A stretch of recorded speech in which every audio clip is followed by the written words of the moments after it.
They are terrified.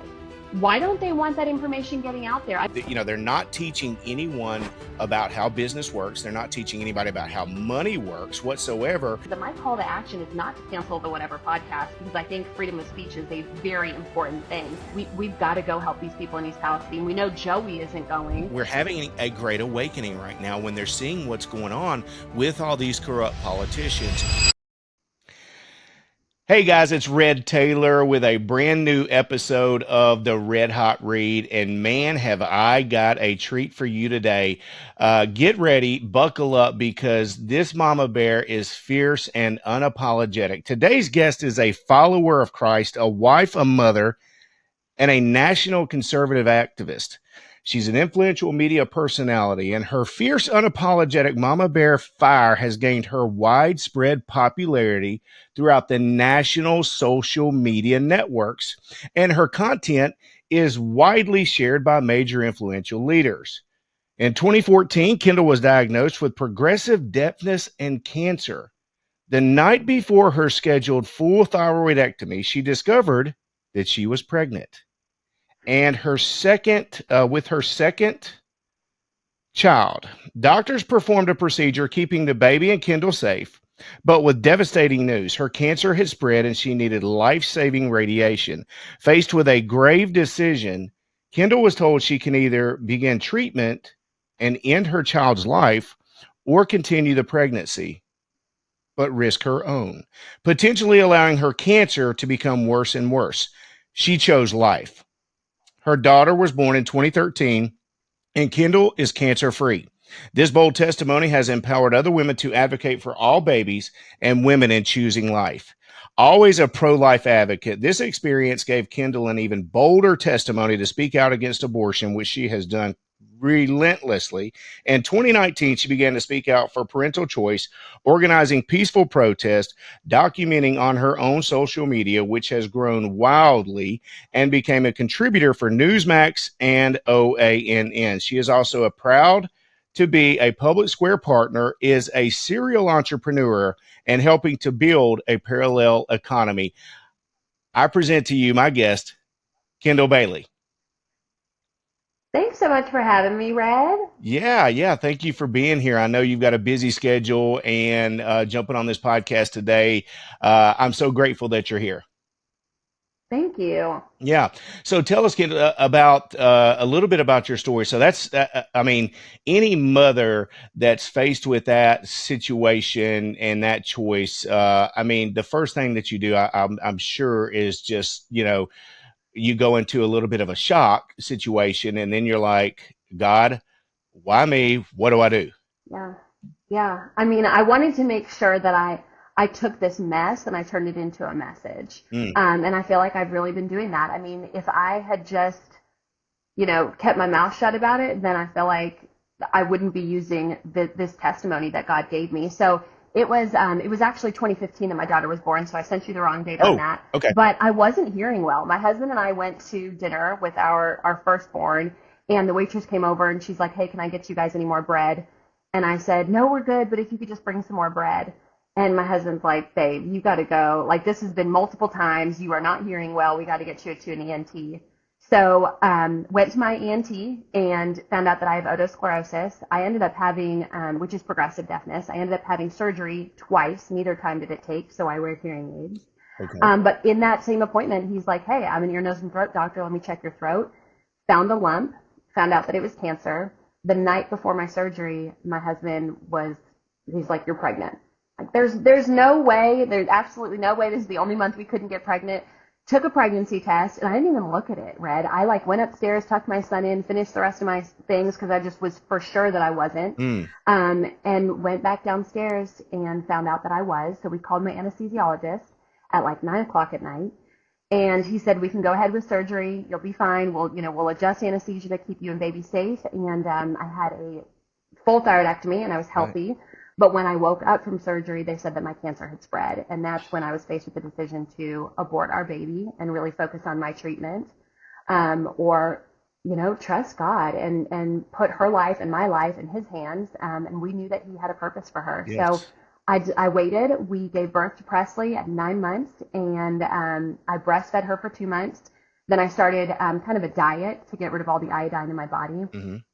Did radiation, and now I'm cancer free, and we have a very healthy, beautiful baby girl who's actually 8 now, so not much of a baby. Amen. Eight knows everything, right? Yes. Yeah. Oh, absolutely.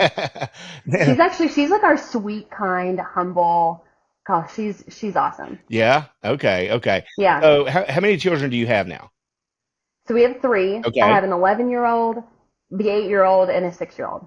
Okay. Awesome. My wife and I have six between us. So we've got a whole Brady bunch Oh going on. my goodness. Now, did you adopt, or are these all biological Well, she's got three and I've babies? got three. So we're a Okay. blended family. So yeah, You're a little Brady bunch. I know that's right. We're a regular Brady bunch and just doing the deal. So yeah, we've been I married now love for. that. So what's the age span? So my oldest is 29, and she's about to have my fourth grandchild any day right now. And then I've got a 22-year-old. My son will be 21 in a month from today. As a matter of fact, we've got a 20-year-old, a 19-year-old, and a 13-year-old. Oh my gosh, we're gonna change the show to Grandpa Red. Right. Look, I don't feel like a grandpa.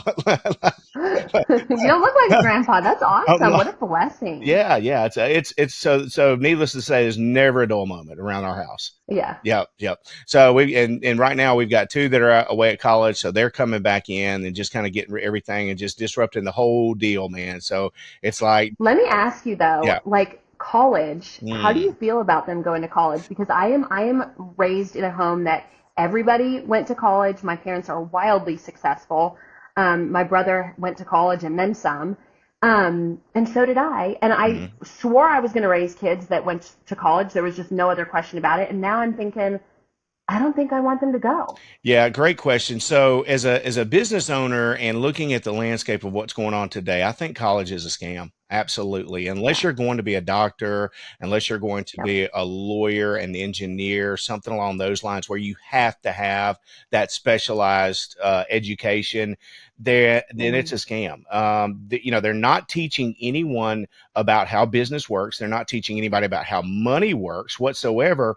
And it right. seems to be that they've been taken over by these Marxist communists who are serving to indoctrinate these hungry young minds. Look across the country, Kendall, at what's going on at college campuses right now. Okay. And all of Oh these my gosh. I protests. mean, Yeah. So, all of the protests, but then you also see all these videos of these sweet kids who, beautiful young girls who go away to college and come back believing that they're another gender or believing that God made a mistake with them. And it is as wild as it is, and we go on and we make fun of them. It is the saddest thing to watch. it is, and I've got a major problem with it. I do. I was actually the first one in my family to go to college, so I kind of broke Okay. the chain, and I went from there and actually got a master's degree. And my story is I wasn't able to actually go to college because I got a scholarship to play football. Went and got hurt, lost the scholarship, and then I had to go to work because we were poor. I mean, I didn't have any money. Okay. And I tried a little bit Yeah. of night school and this, that, and the other. So, as God would have it, something happened, and I ended up getting a scholarship, a minority scholarship, to go to a historically black university. So I got my bachelor's Okay. degree from Alabama State University. I'm a history education major from Were you a DEI hire uh, at that university? well, so to speak, because the Yeah. Supreme Court of Alabama ordered them to desegregate, and so I was a Okay. minority. I went on a minority scholarship.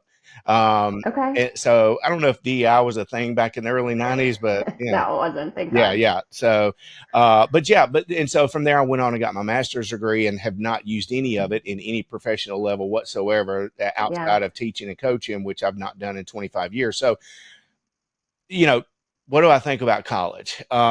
Because I've got two in right now, and my daughter Kennedy is 22, and she is doing phenomenally as a cosmetologist. Like, she's a rock star cosmetologist. She'll make six Okay. figures this year because she's just talented and loves what she's Yeah. doing as far as color and extensions. In fact, she's got Okay. her site is called Kenstensions on Instagram, and she does uses some vocabulary that I don't necessarily approve of, but her work is She's 22 and she does take after her father in too many realms, but her work is Yeah. really really good. So with that being said, she didn't need a degree to do that. She just and Right. nobody that she knows is doing as well professionally as she is, right?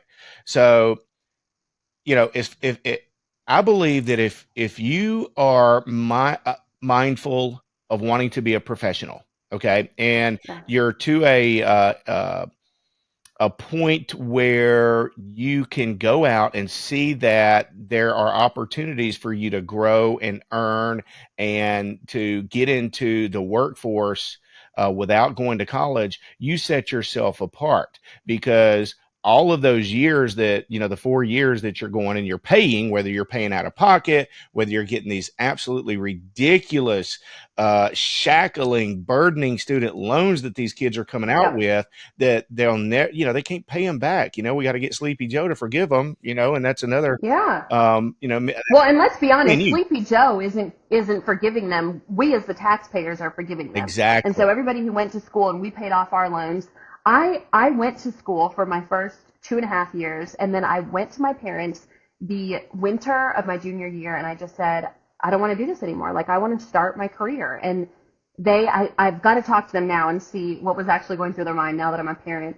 But they wholeheartedly supported me, and they're just like, go do it. And I got an amazing job right out of, a couple years of college, and I worked my way up, and it was who I knew and how I applied myself. And to me, it's these social graces that are no longer being taught. But if you can go into a room and really own that room and be confident, you are a good hire. Absolutely. Yep.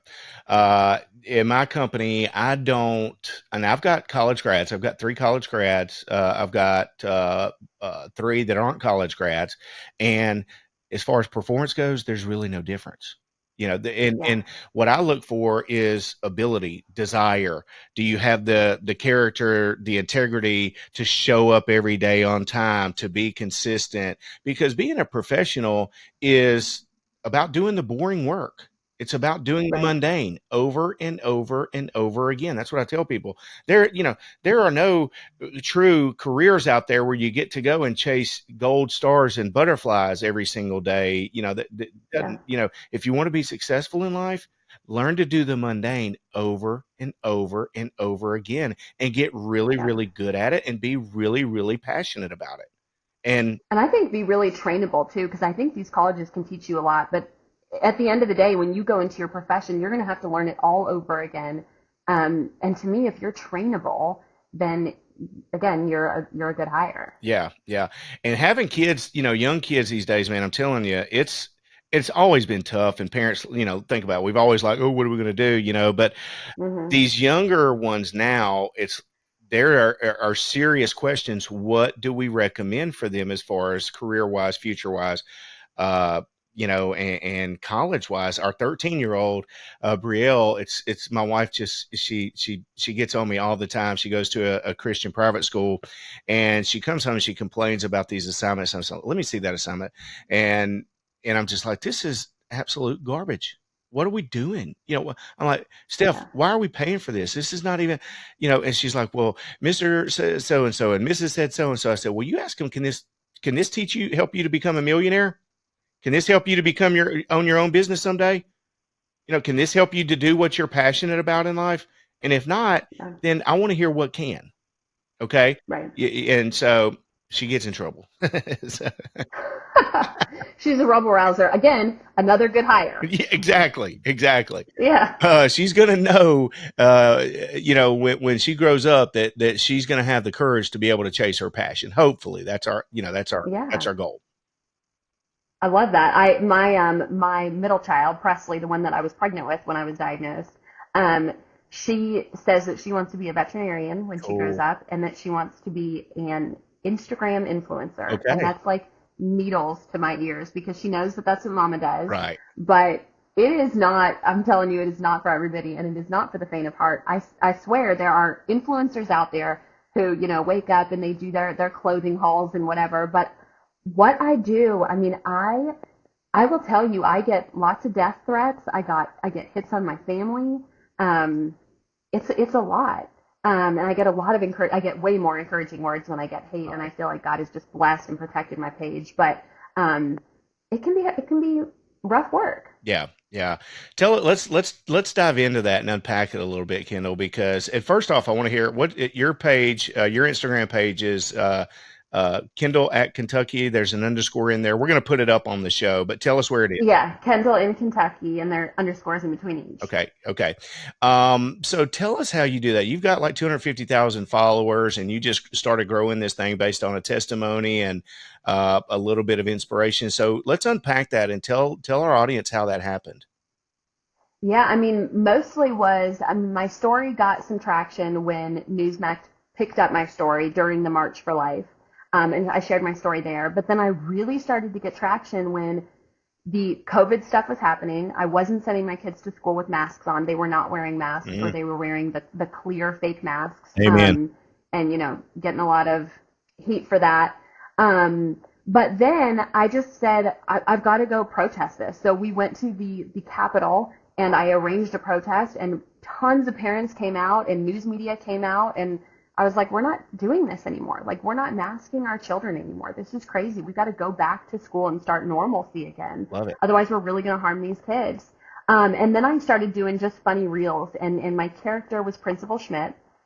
And Principal Schmidt hasn't come back in a while, but she kind of has like she has like an accent, kind of like a Sarah Palin, and she is the principal that talks about all these crazy rules. I mean, I remember during COVID, my kids were told that they were going to do their Valentine's Day boxes, but they were not allowed to bring the Valentine's Day box from home because that could have COVID on it. So instead, they would decorate the box at school with all the supplies that could just have just as much COVID on it as the supplies at my house, and they would make it there and then bring it home. It was just ridiculous. Absurd. And people started picking up on that, and they're like, this is crazy. Like, what is going on here?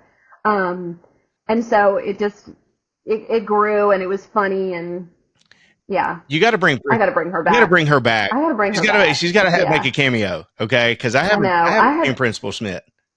Yeah, and I got a lot of like, kind of like underground followers that just love her. So I got to bring her back.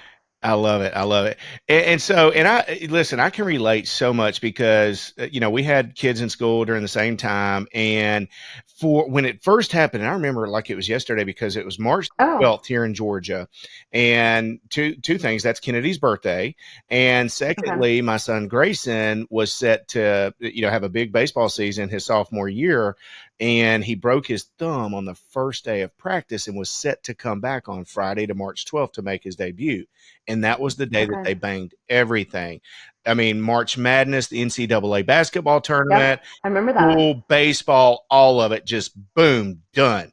And we had a bunch of kids at the house, and originally what I started doing research, and I was like, okay, here's the deal. Cause there's like 10, 12 teenagers down in the basement hanging out. Cause I want them at my house. That's just the bottom line. Come over. I'm going to feed you. We're going to have plenty of waters, Gatorades, all that stuff in the refrigerator, all kinds of snacks. Stephanie would not allow the children to show up if there weren't cookies on the counter in the canister. And, I actually heard Grayson telling, one of my friends' wives that the other night because they came over for dinner, and he was like, yeah, I don't remember a time when I came, walked in the door and there weren't cookies on that counter. Like Steph, my wife would call me and say, babe, we don't have cookies. You got to stop. I can't get there before the kids. So, I mean, it's like it's wait, I got to say, I love that she does not. I was so nervous that you were going to say she cooks cookies just on repeat, bakes them and puts them in. No, these are store-bought. Yes. Okay, thank goodness. Okay. She's a real estate agent, so she's busy too. Yeah. I love it. Look, you're super mom. Okay, you're an entrepreneur. Literally. I know you get it. And for guys, I got to tell you, I watched the Whoever podcast. Okay. Oh, the Whatever. The Whatever podcast. Okay. Yeah. And I saw the way that they treated you and Barbie, and I don't know Barbie's first name, but I know she's got a real first name. Lindsay. Yes. But I got it real quick. I got to say her name is Lindsey Graham. Lindsey Graham. And yes. And so she never uses that name because she's always like, well, I'm not the senator. I'm the Patriot Barbie. Yeah. And so, Lindsay. Yeah. And I was like, Dude, I can't believe these guys get away with this crap. Okay. I mean, it was degrading. And then I kind of started unfolding and watching a little bit more. And Natalie Winters was on the show, recently, and she kind of held her. They didn't treat her the same way for whatever, not what I saw now. I think what you guys have shown is kind of behind the scenes stuff that they don't really put out there. Well, I'm gonna tell you what, the whole thing, you can watch the full 7 hours. I mean, it's a train wreck, and it is 7 hours. But they have had Michael Knowles on there. They've had Candace Owens. They've had Deborah Lee. They've had all of these big conservative voices. And my call to action is not to cancel the Whatever podcast, because I think freedom of speech is a Sure. very Yeah. important thing. They are entitled to do that. My call to action would be that these conservative voices stop going on. And I'm kind of disappointed that Natalie hasn't spoken out and said, like, it's garbage. Because to me, I thought we were going on there to witness to these girls who are really lost and broken, and they truly are. And we actually have an amazing story that came from that, and we really did get a witness to some of the girls. Really. Um, but I feel like speaking to anybody that way is gross. Like, the fact that they speak to us that way is yucky, but the fact that they speak to these liberals that way too, that's not any better. Yeah. And I would just hope that these people would, wake up and stop supporting trash. It's It's just garbage. trash. It's human garbage, human trash. And, I think that the fact that they're getting away with doing that, and that so many young ladies are attracted to that degradation, is just disheartening. It's troubling. And I challenge dads, we got to show up better than that. Okay. We have got to Hmm. step up, because mamas are doing everything they can, but the reason that our daughters are allowing themselves to be spoken to in that manner, and to be treated and degraded in that manner, is because we aren't men, and we're not stepping up and doing the jobs that we need to do. And I'll speak to myself first, okay? And I'll lead the charge on that. We got to be better dads to our daughters. And they wouldn't tolerate that crap. Oh, I completely agree. I think it's important for men to be taking their daughters on dates from a very young age, pulling out chairs, opening doors, even just like basic listening skills, and allowing your daughters to speak to you, and really listening and respecting them. It started at the very beginning. They told us to be there promptly at 4 o'clock. Lindsay and I arrived at 3:50, and we were standing on the street in Santa Barbara. Messaged them. We said, "Hey, we're here," and they said, "Okay, well, we'll be down in around 4." 4:15, so they had us just standing on the street for 25 minutes. What? Finally unlocked the doors, let us in. They frisked us, looked through our purses, make sure we didn't have anything on us, took us up about 3 or 4 flights of cement stairs into a studio apartment. They told us that we weren't allowed to wear our shoes. Mind you, that the men are wearing the shoes the whole time, but the girls had to take off our shoes. And you sit, and the reason that everybody is like, shoulder to shoulder, is because it is truly a studio apartment. It's so teeny tiny. And for 7 hours, they are wearing you down. You're tired. You haven't eaten. You're not really having anything to drink. You have water in front of you. And then the guys are just constantly being fed beer on repeat. And so it's a horrible situation. And what they're doing is they're trying to run you down and trying to get that gotcha moment. Yeah. Yeah. Just clickbait. Clickbait got your moment. Yes, And absolutely. the complete degradation of women. And yeah, I didn't realize it as much. I've never really watched the show. I'm not attracted to Hmm. that kind of material. So when I'm a podcast, fiend, but I'm listening Yes. to Ed Milet, Tony Robbins, John Oh, Gordon. uplifting. Yes, yes, Yeah. Dean Graziosi. People. Well, and you see the thing about the Whatever podcast is not many, well, there were plenty of people watching live for 7 hours, which was wild, but it's really the quick clips that they show, and that's why Lindsay and I wanted to turn the camera and show the quick clips on what they're showing and what they're doing. Thankfully, we actually got a text message from two of the girls that were there, and they said, because of your kindness, we have chosen to make a big change in our life, and they're not really ready to like announce it to the world, so I'm not going to share it, but I'm telling you, like, God moved mountains in that room. Let's And actually, go. before we started, I asked the girls, I was like, hey, so normally when we start a podcast, Lindsay and I would pray together, but Lindsay and I were not sitting directly next to each other. So I just asked the whole room, I'm like, does anybody want to pray with me before we start? And we did. And all of us held hands and Yeah, yeah. prayed, besides the two guys. And it was kind of cool, but it gave a human element to it. And so I felt like we can't just sit here and like attack these girls. I mean, these are human beings. They're hurt women, Yes. and I don't want to hurt them anymore. Yes. Yes. I love that. What courage. I mean, that's courage, Kendall, to step into the line. I mean, you're in the lion's den, literally, and you're Yeah, stepping up like, yo, anybody want to pray, invite the Lord into this thing and see if we can't kick it off right? And yeah, those young women who are hurting, and that just goes to prove, listen, 75% of Americans, because we consider ourselves to be Christians, right? And yeah, so there's probably another 10 to 15% that are on the fence and not really sure about it. So I think yeah, overwhelmingly we live in a Judeo-Christian society, Christian country. And the further away from those principles that we allow the fringe and the minority to push us away, the more troubles, the more difficult that we have. And the fact that you guys had the courage and the foresight to be able to bring God into that room is really, really miraculous. Let's stay on that topic and kind of go in a more positive direction, because yeah. you were recently invited to Mar-a-Lago for a big Hmm. Trump event. So what an honor.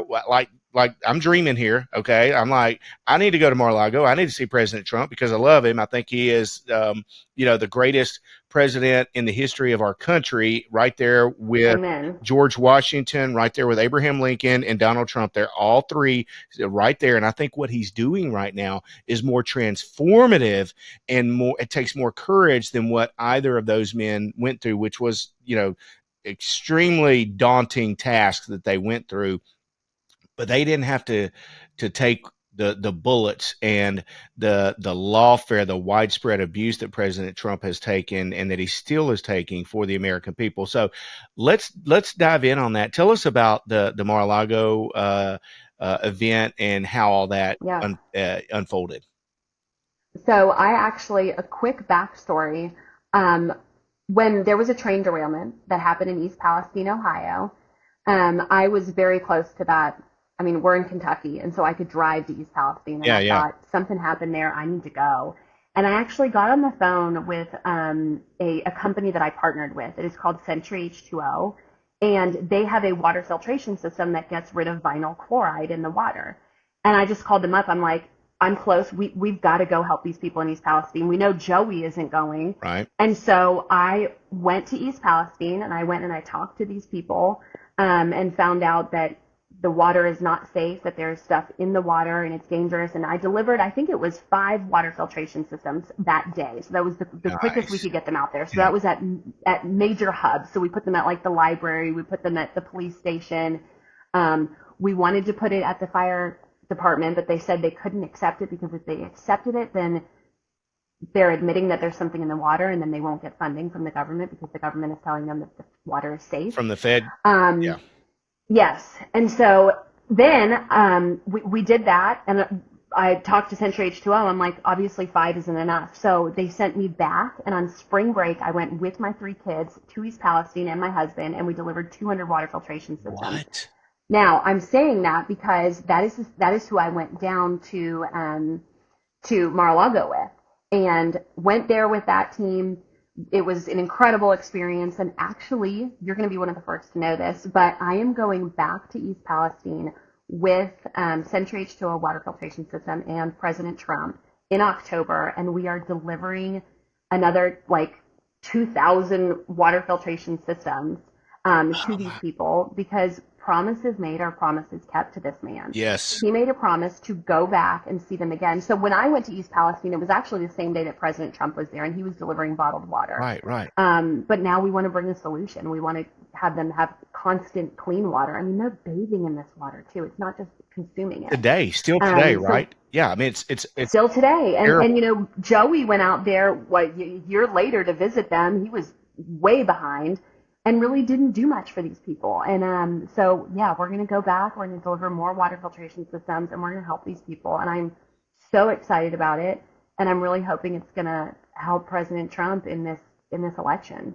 That's absolutely incredible that Yeah, that's who he is. I mean, people, I I know. get so upset when I hear, people that say, well, Trump's an egotistical, he's driven by the ego and the power and all that stuff. Look, I don't buy that one bit. Okay. If you study what this man does, study his actions, okay, his words, if you listen to his words, they're pretty darn prophetic. Okay. I mean, Mm, he's right about everything almost. I mean, you know what I mean? It's all kind of yeah, coming true right in front of our eyes. They stole the election. yeah, Um, they were going to shut us all down. They stole the election. The economy was going to go to crap, right? There were going to be world wars. There were going to be all this stuff. I mean, he kind of told everybody what was going to happen. yeah. But for a billionaire, I mean, Kendall, he's got this amazing family. He's got these amazing resorts, these amazing golf clubs, these amazing buildings all over the world. The world. Okay. He can ride off into the sunset. He can do whatever Oh, he and never wants. be bothered again. All these lawsuits would be gone. Of course, we can see right now what's happening in down in the Mar-a-Lago raid. Judge Cannon just dropped that lawsuit because it was all Hmm. frivolous and it was all ridiculous. It was a hoax, quote unquote hoax from President Trump. We see what's going on in Atlanta with Big Fanny and her genius boyfriend Vernon Wade. That's all about to unravel on everybody. And, anybody who's looking up in New York, they can see that Judge Merchan, his daughters raised millions and millions of dollars off the Get Trump movement. Big Trish James is, she's out there on the Get Trump movement, and what's his name? Bragg. Is it Bragg? And then they brought in from the Joe Biden DOJ. They brought in Colangelo. I mean, this guy was Hmm. number 3 in charge at the United States Department of Justice. They moved him straight to Manhattan for opening arguments in the Trump trial. I mean, Yeah. really? So, and now what we see is, if you look, he is a man of the people. He's going to East Palestine because tragedy happened. What was that? 2.5 years ago? 3 years ago? 2 years. Yeah, two. Was it 2 years ago? 2.5 years ago. I got to go look up on my dates on it. I'm like, I feel like it's flown by, and again, these people have just been completely forgotten. I think it was 2 years. Yeah. Um, but yeah, to me, he's not going down there to like do a speech. He's going down there to actually give away water filtration systems, the only system that is going to help these people. It gets rid of fluoride, heavy metals, vinyl chloride, arsenic, chlorine. I mean, these are all things. That's the other thing. Like, who knew that all this junk was in our water? Right. Right. I mean, the other thing that people don't often think about is, well, this system gets rid of pharmaceuticals. I didn't realize that pharmaceuticals are in the water. So all these doctors that are like, flushing pills down the toilet, and all these abortion doctors who are flushing baby parts down the toilet. I mean, Mm. that is some scary stuff, and it's we're consuming it in our skin, we're drinking it. It's horrible, and it's even worse in East Palestine. And the fear for me was obviously these people in East Palestine, but that Ohio River feeds a lot of places, and that water comes down. And in Kentucky, we use that same water, and Right. so I knew that we had to help them, otherwise we're all doomed. Yeah, yeah. Well, I definitely commend you for stepping up and serving. I mean, that's you've obviously got the servant's heart, and it's showing, and God's doing amazing things through you, and because of that, He has put you alongside of the greatest president in the history of America, which is President Donald J. Trump, and you've become an integral part of the MAGA movement, which I believe the MAGA movement is, and it's us, it's all of us. It's think about it, it's the Make America Great Again movement. How could anybody not want to make America great again? But I think it's the most transformative, passionate political movement in the history of humankind. Okay, there's not Nelson Mandela didn't have this. Elvis Presley didn't have this. Michael Right, Jackson didn't have this. Who's the soccer players that everybody loves? I'm not a soccer guy, but they don't have this type of following, fan base, right. and enthusiasm, passion from people that believe in what the movement is, like the mega movement. So Well, and that's what the left, I will say that is the thing that the left does very well. Maybe it's the only thing they do very well is they rally behind their people, and they're really, really good with their lockstep. marketing, because who can argue that Black Lives Matter? Of course Black Lives Matter. Right. Who can argue that a woman should have the right to choose? Well, of course she has the right to choose, but we're not talking about her body. They're able to twist words so well and so intentionally that it works in their favor. And it's, to me, it's really workings of demons. Yeah, it's evil.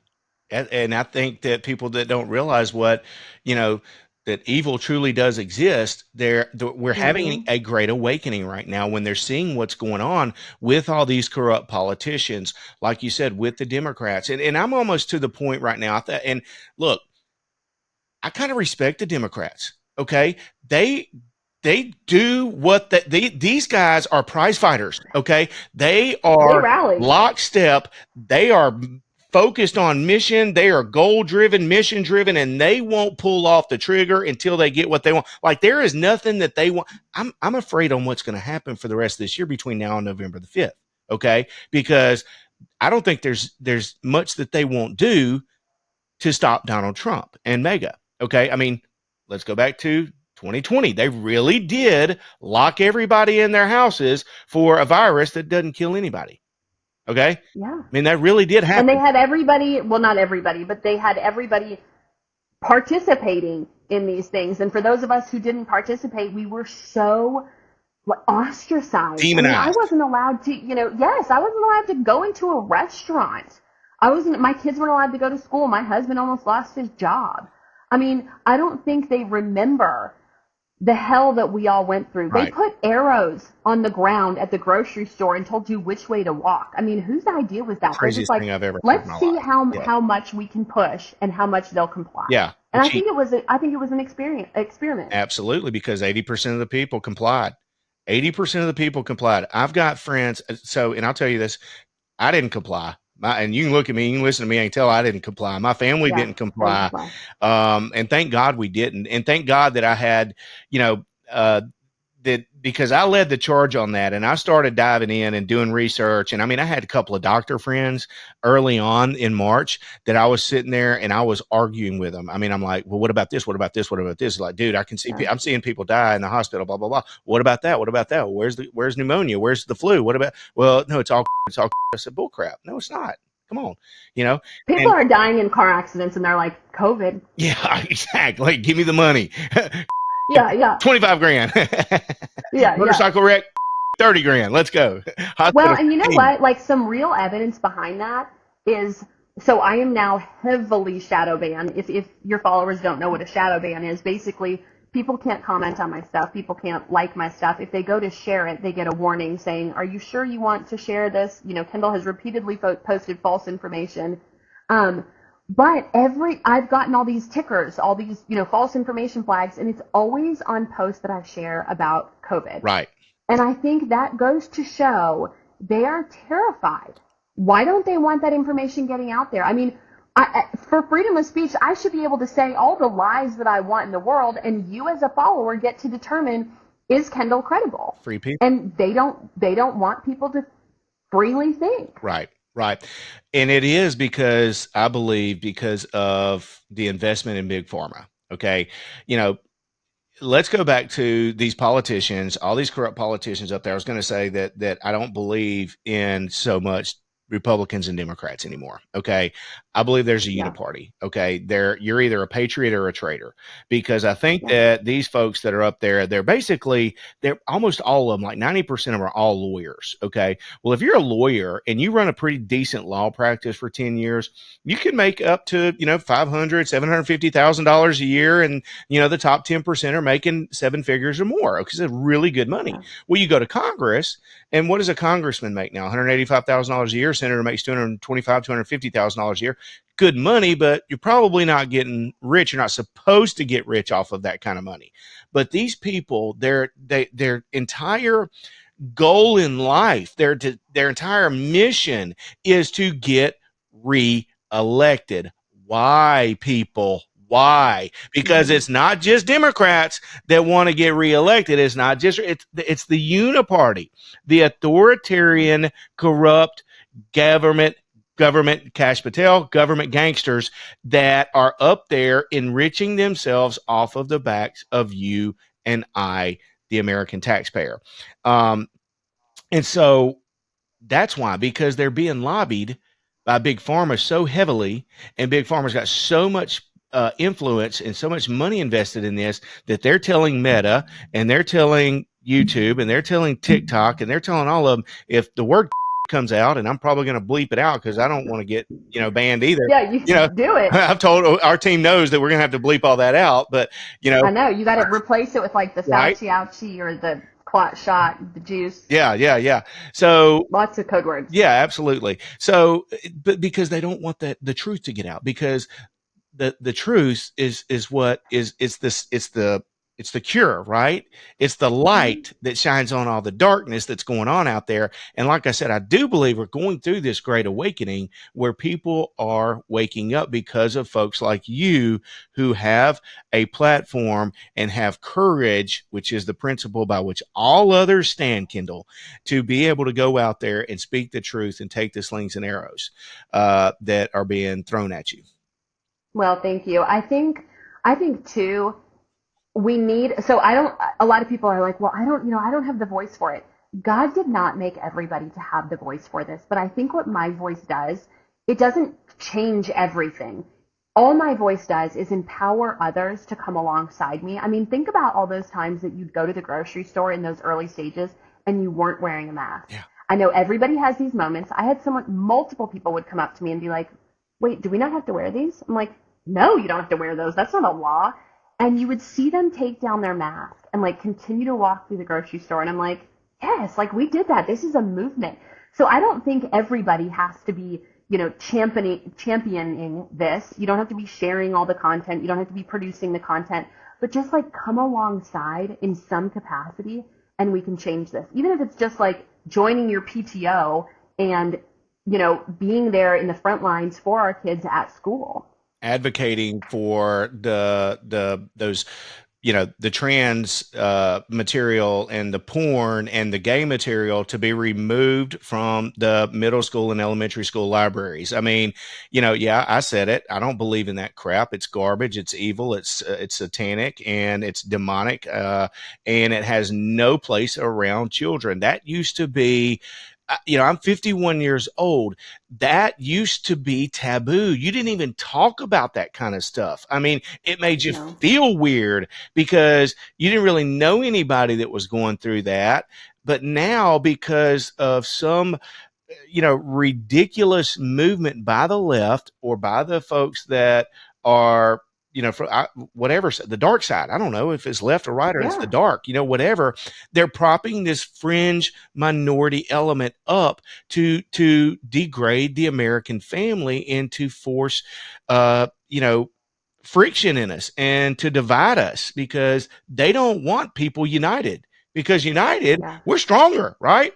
And that's the fear right now is this MAGA movement it's 80% of Americans right now. I'm telling you, it's 80-20 are MAGA, Yeah. 80%. Well, and I will say, I think it's so important, any parents listening, it is so important to keep your children educated, knowledgeable about what's going on. I know back in the day we used to be able to kind of shield our children from this, but right now I think it's almost unhealthy to be shielding children because they're going to be exposed to it. And so to me, if you expose them to it, then you are their true north. So at a very young age, I taught my children that boys cannot be girls and girls cannot be boys, and that God does not desire men and women to marry the same sex. And now what we do when we go to the library is my kids like to find these books that are indoctrination, and we kind of like hide them. And sometimes we take them to the librarian and ask them, why is this on our shelf? Love it. But it programs our children in the sense that they now are looking for these things. I'm telling you, my 11-year-old, I was actually in Mar-a-Lago. It was when I was on that trip. My 11-year-old called me and he said, Mom, the Scholastics book fair is going on today at the school. And they know that they're not allowed to purchase anything from there because that is just a trap. Yeah. Because it's usually like erasers and pencils and whatnot, but then they have these nasty books. And he called me and he said, there's a poster in there that's all about two boys kissing. And I said, thank you so much for telling me, baby. So I got back from Mar-a-Lago, went to the school, went to the book fair, saw the book, took a bunch of pictures of it, and went straight to the principal, who is a, former military man, totally straight-laced. And I was like, hey, I don't know if you know what's going on, but you have books in the Scholastic Book Fair on major display of talking about two boys touching and kissing and getting sexually aroused. And these are sixth grade students who Yeah, are seeing yeah. this. And he was shocked. He didn't He know. didn't know. He went and had a conversation with the librarian, and they pulled it right away. Good. But we cannot be in these classrooms 24/7, so we need to be raising these children to know what to look for. Yes, yes. And parents, just what she said, you can be a force multiplier of one. You can talk to Mhm. your children about that. And we have got to start talking to our children. Get these phones out of their hands so much. Hey, that's Stephanie and my dog there. Get these phones out of there. That's my little puppy, Winnie, who I love so much as well. In fact, Stephanie gets jealous of her sometimes. Um, Yeah. well, we got to get the phones out of our children's hands and start talking to them. Okay, they don't Yeah. they're going to push you away. They're going to fight you on it at first because they Yeah. don't want it. They want that instant stimulation, that dopamine that we put in their hands far too young. But if we can just have the courage and the consistency to start getting back involved, start speaking to them, and all you got to do is just start asking them questions. Okay, and keep asking them questions. How you doing, buddy? How was your day? What'd y'all do? Yeah. What'd you have for lunch? What'd you do at the playground? What'd you have for breakfast? What did Susie say? Well, Yeah. what did Marty do? I mean, just ask them questions, and they're going to be pissed at you at first. But if you'll just stay consistent with it, and you'll just continue to invest in their lives, and Yeah. we get these children to their teenage years and to their young 20 years, and so many of my friends and colleagues, they're like, man, how do you have a relationship with your children like that? How do they want to be around you like that? And I'm like, brother, I've invested, I'm and look, come on, we're still going to have problems, right? I mean, there's, Yeah. problems show up at the Red Taylor house all the time. Trust me, they do. Okay. But what I've always gone by it with my children and really with my wife, and I've got so much work to do better than this, to get better at it. But you can't make an emotional withdrawal from a bank account from which you never made any deposits. So in order Yeah. to have those good, deep, meaningful relationships with the people that we care about the most, our Mhm. spouses, our children, our family, Yeah. you have to be willing and consistent to make the emotional deposits, which is time. Time. Yeah. And I think even like, I mean, even the smallest of things, I can't believe that we're saying this because I feel like this was the norm, but people don't do it anymore. Sitting around the dining room table, we do that every single night. Like that is Good. what we do. I don't care what my children are doing, off doing. Like everybody gets together at dinner and we do a devotional at dinner time and we eat together and we talk about our day. And it's Yeah. such a basic thing, but I'm telling you, when my kids don't have to be with me, they don't have to be with me anymore. I guarantee they will still choose to be with me because Yes. we have developed these relationships with Yeah. them. Yeah. Stephanie's going to love hearing you say that. That's her. She's like, well, I wish because now we got people everywhere. She's like, Yeah, oh, I just wish we totally. could eat dinner together again. I just wish we could all sit down at the table again, and I'm like, I do too, babe. So it becomes more and more difficult. And with Yeah, you being such a busy person, I mean, a wife, a mom, an entrepreneur, an yeah, influencer, how do you make time? Because you're going to have moms out here that are listening to this, Kendall, and they're going to like, I can't do it. My mom life don't, yeah. how does she do that? How does Wonder Woman make time to be great at all these different things? Well, I'll start by saying I'm not great at all these things. I feel like we need to normalize, like, there are days that I just sit and I cry and I'm like, I am such a bad mom. Red, I gotta tell you, I got a phone call from my mother-in-law who was like, are you and Kevin back from Cincinnati yet? Because we went to Cincinnati for a little date weekend. It was my birthday and my husband surprised me. Nice. I said, we're not going to be back until later this afternoon. She was like, oh, well, you're supposed to be at Presley's field trip. You're chaperoning today. Like, Atta The girl. biggest mom fail. I was not at the field trip. I had said I was going to be a chaperone. Thankfully, I called the teacher right away. She was like, "We have plenty of chaperones. Don't worry about it." But like, totally dropped the ball.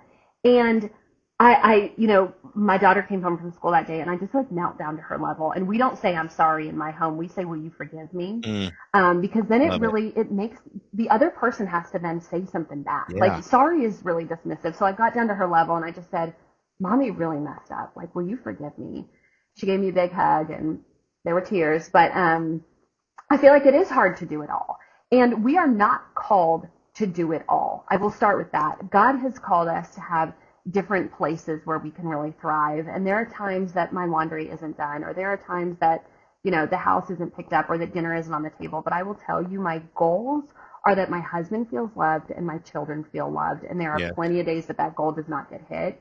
But I just feel like bringing it back to the basics. As long as every night we can gather around that table and do our devotional and open Mm. up our Bibles together and talk, then I feel like I have checked the only box that matters for the day.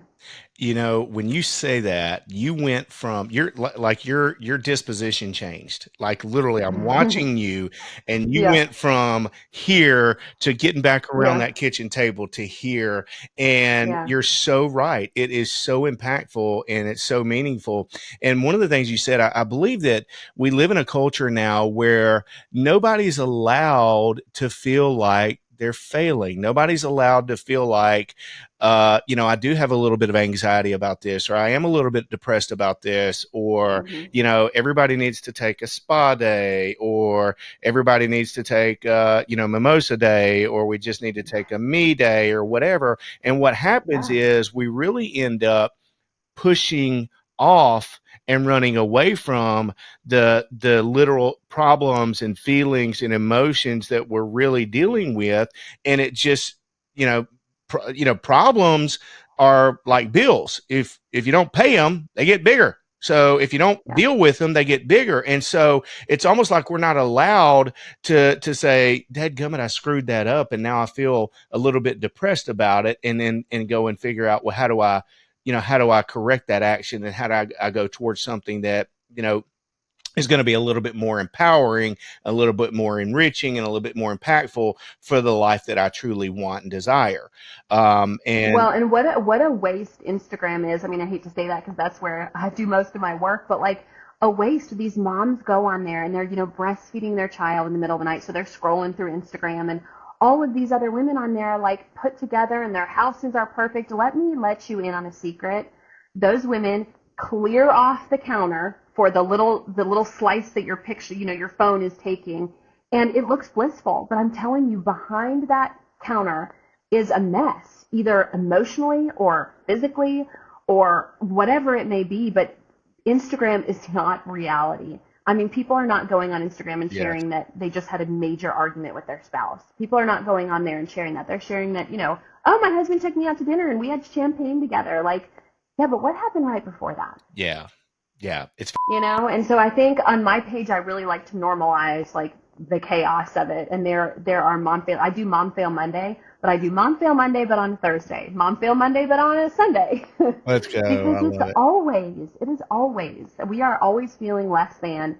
And I think we need to remember that our worth does not come from everybody else and their views of us. Our worth comes from who God tells us. And he tells us that we are beautifully and wonderfully made in his image. Yes, amen, amen. I love it. I love it. If you're always just result driven, then you're going to live your life disappointed, Yeah. completely and totally in frustration and disappointment. And I promise you, I'm preaching to myself right now because I am a result driven guy. I want to Same. succeed. I want to see progress. I want to see goals. I want to see so many different things Yeah. that unfold, and I want it now because I am not patient. I mean, it's I'm an old football coach. You know what I mean? Game day comes on Friday and Saturday or Sunday, whatever it is, and that's when we need to get our wins. And I know what it takes to get those wins. Well, in business, I know what it takes to get wins. In parenting, in being a husband, in being a friend, in being a boss, it's not that way. It's a long Yeah. term fail. Okay. Pull yourself back up, Figure out, okay, you aren't the Superman, you're Superwoman that that you kind of try to tell yourself that you really are. Right. Figure out how you screwed it up. How much money did it cost you? How much, emotional, collateral did it cost me? Now, how do I go back and learn from that and get better? God, show me the Yeah. way. That's the rinse and repeat of true life and true growth and true development, enrichment, fulfilling, impactful relationships, I believe. Yeah, I agree. Yeah. A couple of topics that I know that you're really, really passionate about that I wanted to change subject on and get before we end here today. And you talk a lot about illegal immigration. Give the audience your thoughts on that and tell us kind of where we're heading. How do you feel about what's going on there? So people who come here legally, that is a beautiful thing. And a lot of people are like, well, this country was built on the back of migrants. Well, those people were not coming in here chanting death to America. Mm. These are people that wanted to see the American dream alive and well. Unfortunately, the people that are coming over into our borders are military age men, by the way. There's not women and children coming into our borders. Right. Military age men. They're chanting death to America. They are squatting in people's homes. They are, I don't know if we got to bleep this out too, but they are raping our women and our children.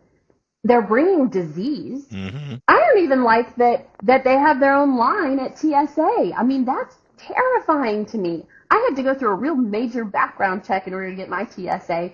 I had a funny video actually that Lindsay posted and it went crazy. It had like 300,000 views of me getting frisked at the airport. Red, I was wearing next to nothing. I was wearing one of my Pretty Little Patriot outfits. It was little shorts, Travel a little gear. top, and she said, Travel gear. yeah, Yeah. yeah. She goes, you have something in your crotch and in your bottom. And I was like, no, ma'am. I said, I don't have anything in there. And she said, well, do you want to go to another room? I said, no, if you're going to frisk me, I want you to do it in front of everybody. I said, do you want to go to another room? And she said, nope, we'll do it right here. I'm telling you this video. You got to go check it out. She got every nook and cranny of me. And finally, at the end of it, I said, would you have done that to an illegal? And she just ignored me. But I'm like, these people are coming across our border.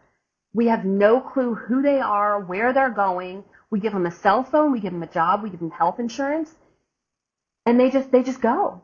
Yeah. They just go. Yeah. And it's really, really scary. Yeah, it is. And from my perspective, being a health insurance guy, that is something that we have a lot of trouble with. We've had to deal with that a few times where we get illegals that call in and they want the Obamacare health insurance. And so we have to go onto healthcare.gov and enroll them in free health insurance that, once again, the American taxpayer are paying for. And not only is that what they're doing, that's just absolutely unconstitutional and should not be allowed, but they're bringing in loads and loads of fentanyl, which are the drugs. Yes, the drugs, and fentanyl being the one. And the fentanyl overdoses right now are absolutely wrecking our country and wrecking families and taking away the futures of people who would, possibly change the world for good. You never know what these kids may do or what these people could do when they change. You didn't grow up to be Kendall in Kentucky. It just happened. God put it on you and he gave you this platform and you had the courage to stand up and run with it. So it's hopefully when President Trump gets back in office on January the 20th of 2025, one of his first actions is going to be mass deportation and roundup of these illegals and get them out of here and just, and shut down the border. Yeah. Yep. So I think that we're going to, there's a couple of things that I wanted to talk about today, but I don't want to really go there. I think we've had such a positive conversation and I don't want to take a negative, turn on anything. So if you had to tell, with your children coming up now, and having to advise them on a daily basis, what is the best advice and this is a tough question, what is the best advice that you could give the younger generation to overcome some of the obstacles that are facing them and to go and chase their own greatness and be successful in life? Oh, that is a loaded question. I mean, there's so much that I would say to that next generation. I think one of them is to find your worth, your self-worth in Christ Jesus, because He is the way, the truth, and the light, and through Him nothing is possible. So you couldn't do any of this Yes. without Him. But I also think this next generation, I'd love for them to just be figuring out, like, make sure you know who you're surrounding yourself with, because I think the people that you surround yourself with is who you become. And unfortunately, I think a lot of these kids they're not transgender, they're not non-binary. Unfortunately, they're not a football player, they're not a soccer player, they're not on the cheer squad, and they don't have a place to belong. And so instead, they find this group that they don't know where to belong either, and so they're like, hey, well then we'll all be cats together. And so I think just really make sure that you're surrounding yourself with the right people. Yeah, absolutely. You are the sum. I love the saying, you're the sum, the result, sum of the five people that you spend the most time with. And I've always told my children, it's even more so when you're a child. And I've told my kids over and over again, you show me your friends, I'll show you your future. So, Yeah. it's the people that you spend your time with is so impactful, especially for young people. I'll expound on what you said because I heard something the other day and it was impactful to me. So many times in our society, we tell everybody, just do you, just do you. I mean, that's such a cop out. I mean, that's an absolute ridiculous cop out to me. Okay. It means that you can just lose and fail and choose these,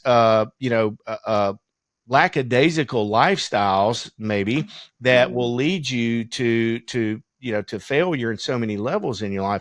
And conversely, what I think is just what you said, have the courage to seek what your destined is. Have the courage to find Yeah. your passion. Have the courage to look deep inside and find out what your meaning to this world and what this life is supposed to be, and then go chase it. And in doing that, you have the opportunity to not only enrich yourself, but to impact other people for good. Uh, Yeah. that's I don't like the you do you. I also, what's the other one that I don't like? There was another one that I came up with when you were saying that. But it's all very inward focused. And oh, the your truth versus my truth. And it's like there's just one truth, and it is the truth. And I think when we focus on that and we draw closer to God is when we're doing the right thing, yes. and good things will come of it. Yes, absolutely. Absolutely. Hey, Kendall, I want everybody to be able to find you. So tell everybody where to find you again. Yeah, so at Kendall_in_Kentucky. And then I have a clothing line called Pretty Little Patriot, and I do that with the Patriot Barbie, Lindsey Graham. And that is, we actually designed our clothes with only women in mind. So our logo is an XX, which represents the XX chromosomes that God so intentionally and exclusively gave to His daughters. Love it. And we will never have men modeling our clothing. Amen. Amen. So Kendall_at_Kentucky and Yep. prettylittlepatriot.com. I want everybody to go and Yeah. support Kendall because she is a patriot. She is a force for good in America. She's like I said, she's a mom. She's a Christian. She's a wife. She's an entrepreneur. And she's so many things that I think that so many women and men can look to aspire to be.